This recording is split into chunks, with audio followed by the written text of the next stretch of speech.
right, do you want to start? No, you do. Okay. My name is Amy, and we live in North Boulder. My name's Lilianna, and this is my mama. So when school was gonna close, I just felt excited. It made me feel happy, but once we went through it, it didn't turn out how I wanted it to be.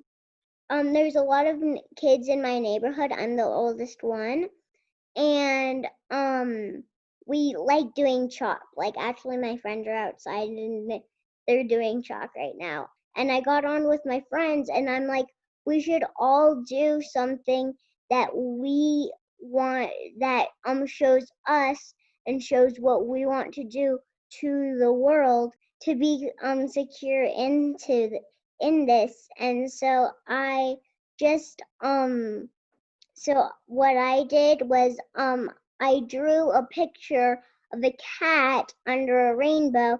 A cat was the first thing I thought of. We made a frame. I thought we should do all yellow, but I'm like, we'll run out of yellow chalk, and that's not very creative. So I have a couple of different part-time jobs.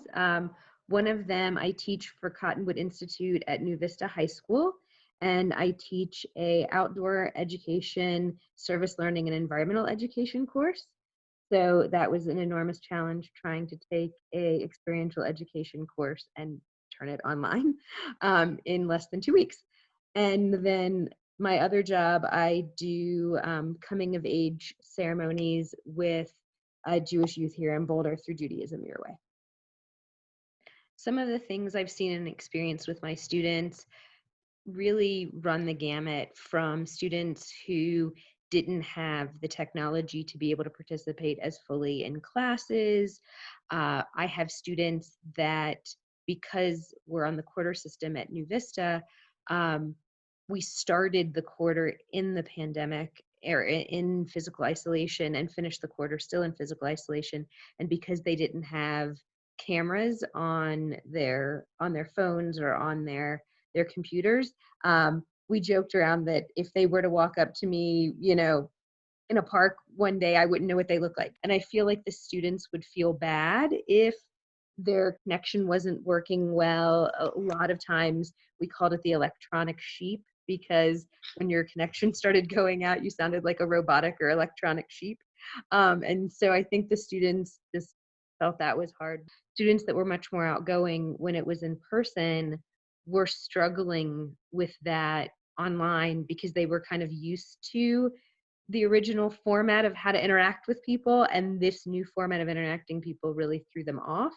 And then other students that were normally more quiet and meticulous found this actually easier to be able to speak up and share. And so I saw a very big shift in the participation of students from what I'd seen before to what I'm seeing now.